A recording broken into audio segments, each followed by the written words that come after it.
Si sa relation avec Nicolas Sarkozy est compliquée, Valérie Pécresse est cependant très liée à une autre personnalité de droite dont elle a toujours réclamé l'héritage, Jacques Chirac. La candidate à l'élection présidentielle a été, à partir de 1997, l'une des conseillères de l'ancien président de la République décédé en 2019. L'attachement de la présidente de la région Île-de-France à la famille Chirac n'est pas seulement lié à la politique puisqu'elle a aussi une source familiale. En 2016, la discrète Laurence, fille aînée de Jacques Chirac, décède d'un malaise cardiaque. Une mort qui met fin au mal qu'il a rongé durant des décennies, l'anorexie. Pour tenter de la soigner, elle qui a fait plusieurs tentatives de suicide, l'homme politique avait fait appel, en 1995 au professeur en neuropsychiatrie Louis Bertagna, qui s'était occupé d'André Malraux, écrit Le Monde. Le spécialiste passe chaque dimanche 1 à 2 heures avec Laurence, précise le quotidien. Ce médecin n'est autre que le grand-père de Valérie Pécresse.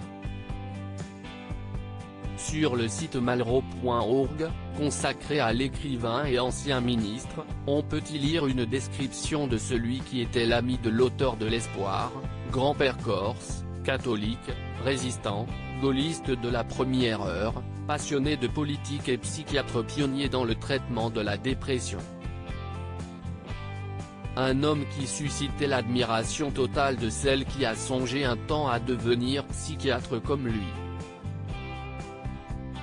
Dans le Figaro, elle avait déclaré « J'étais raide dingue de lui, et comme lui, j'ai voulu soigner les âmes ».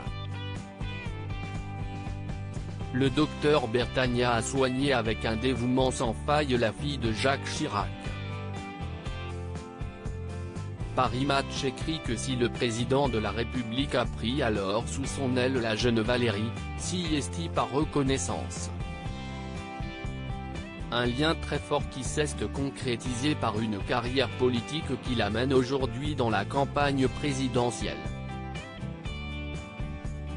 Invité de TF1 LCI face à Éric Zemmour ce 10 mars 2022, Valérie Pécresse défend son programme et sa vision de la France, à l'heure où le monde est face à la guerre en Ukraine.